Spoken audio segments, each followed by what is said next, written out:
Thank you, Madam Speaker.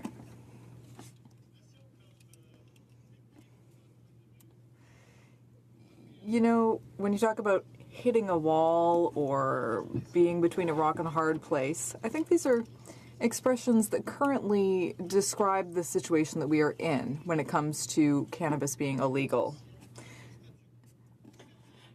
There's nothing about the status quo that will help improve the situation. And we're not, first of all, promoting the product. We're not planning on having any campaign to promote it. Personally, I'm against this substance. However, I've had the privilege of being in charge of consultations in Quebec on legalizing a product that, yes, is problematic for me. However, we take this issue very seriously. And it's an opportunity to show the public that we take it seriously. It's also an opportunity through our efforts to show that the way legalization is going to be done will be able to better manage what is going to happen with cannabis and its use in the future. We have an opportunity to show people this.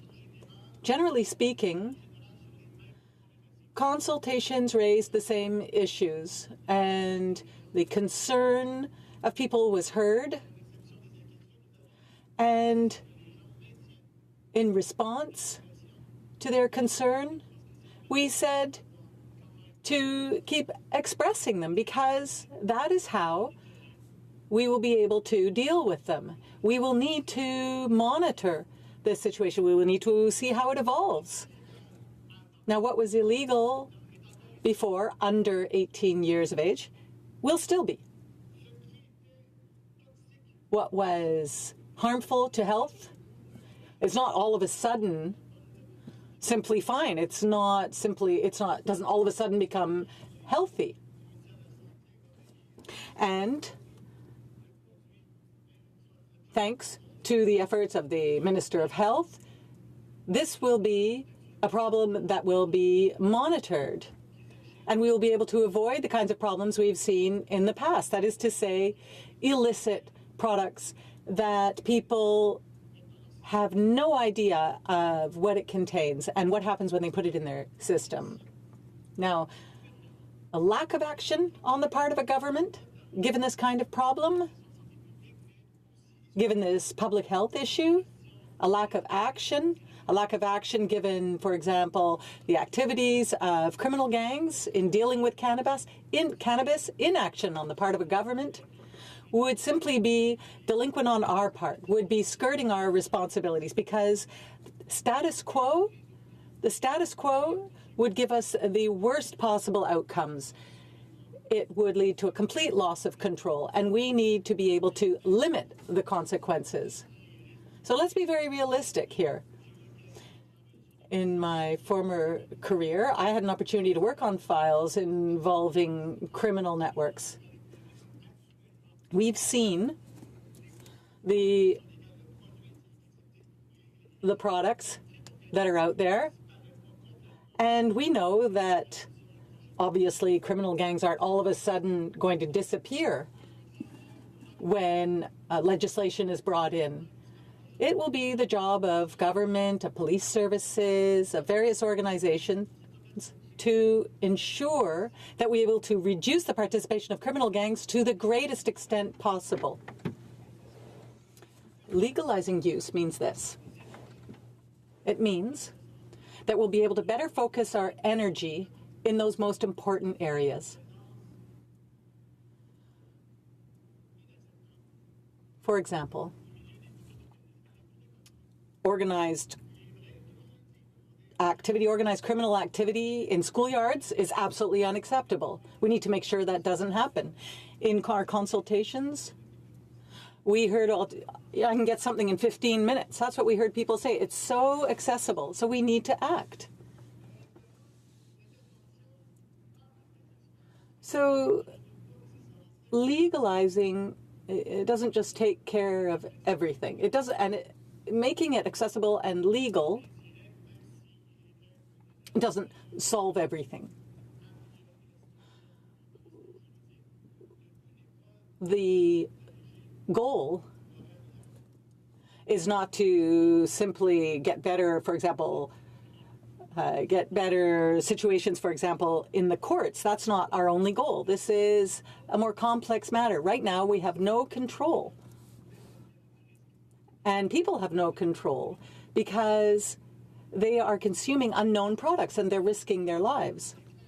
And criminal activity is pretty clear. When there's money that goes through organized crime, those amounts are huge. We're not just talking about money laundering. We're talking about criminal gangs being able to fund other criminal activities. And we need to have the necessary tools to reduce this to the greatest extent possible. We need to be able to curtail those activities, to be able to make our environment healthier, and to be able to make the whole culture surrounding this product healthier. It's true. We've heard comments that people think it's pretty cool to use illegal substances. And it's true that people are attracted by this idea of gangs and something illegal, but we have to correct that. We have to correct that perception, and there has to be a change in culture. And we'll have to do that by informing people, by training people, and by making sure that we work in the area of prevention. It's so unfortunate that some people across the aisle think that prevention is only going to happen later down the road. I took part in consultations. I led consultations. And what I heard was very different. There are community groups that are already doing a significant amount of work in this area simply because the product is illegal. And unfortunately, the percentage of users in Canada is the highest in the world. Worse still, we have a national average of about 30% in the 18 to 25-year-old age group. In some areas, for example, in north of Montreal, we've heard that that's 40%. We are the champions of illegal use of illegal substances. So there are many competitions I want to win, but I don't want to win that one. And so the status quo, regardless of any deterrence that exists, for example, prison sentences, hasn't worked. It has failed. And so it's absolutely unthinkable, it's unimaginable that we would keep the status quo. So the government is focusing on legalizing and taking this necessary steps and means to make sure that people are informed and to make sure that prevention is happening. Prevention is already happening, and those efforts will be increased. This is a very difficult decision for the government. It's a huge challenge. It's a very delicate issue, a very sensitive issue. You know, there's not one right date. There's not one single date when we'll be able to say, all right, everything is perfectly lined up, and now we can legalize. No. The government has decided to take responsibility so that we can improve our communities and so that, and I can't necessarily, make predictions, I can't see in the future, but based on the goals we've set for ourselves, we hope to reach the outcomes and use the best practices that other jurisdictions are using and have achieved. Thank you, Madam Speaker. Comments, questions et commentaires. L'honorable député de Portneuf. The honourable member for Portneuf-Jacques-Cartier. Thank you very much, Madam Speaker, and I'd like to thank my colleague for his remarks. I would like to know how he can justify saying that marijuana use is a problem amongst youth and that we have to counter that, and yet at the same time be able to say that young people have access to marijuana and they can get it within 15 minutes. I don't understand how he can justify going down this path when he's going to make it even more accessible. Why doesn't this government invest further in eliminating organized crime and investing in public education, youth education, so that, for example, they participate more in sports, arts and culture, for example, or so that they become involved in the many community organizations that exist in our ridings? The honourable member from Montarville. I'd like to thank my colleague for his question. He has raised an important one. Now,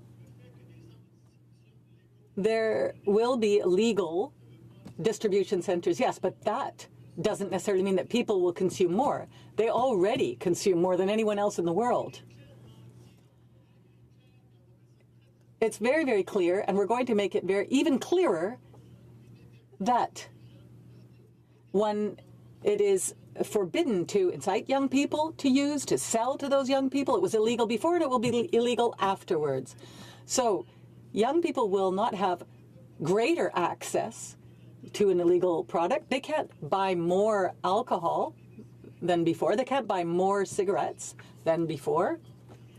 So I think that the reality is this: we are on the right path. The member for Courtney Alberti. Madam Speaker, I raised this earlier to both the Health Minister and the member from Kenora, that this government has brought in time allocation on the same day that the provinces raised concerns about them not being prepared to take this on. And Madam Speaker, this own member, his own province, has raised concerns about the timeline that's being imposed on them. And the member from Kenora says, trust us, we're going to get it right. But you don't build trust by ending debate, by taking away the opportunity to have a conversation and get it right, Madam Speaker. That's not how you build trust. So maybe the member can speak to us about why they're putting through time allocation, limiting debate on an issue that his own province has raised concerns about, that they're being rushed on getting prepared to take this on. Bravo. The honourable member for Montarville. Thank you, Madam Speaker. Here's what I would say about the time being provided. I think it's been misinterpreted. People knew exactly what we were planning to do before we started talking about it in the House. As soon as we came into government, people knew exactly what we were planning on doing. We had laid our cards on the table. Everyone knew that we were planning to legalize this. We held consultations, and I personally had the pleasure, because my province has been raised here, I personally had the pleasure of speaking to the minister at the time on timelines so that I could hear that the Ministry of Health in Quebec would be in contact with me, with us, with our Department of Health. And there are other provinces that are ready. Licenses are being issued. So there are those who did what they had to do to be ready, as we are doing.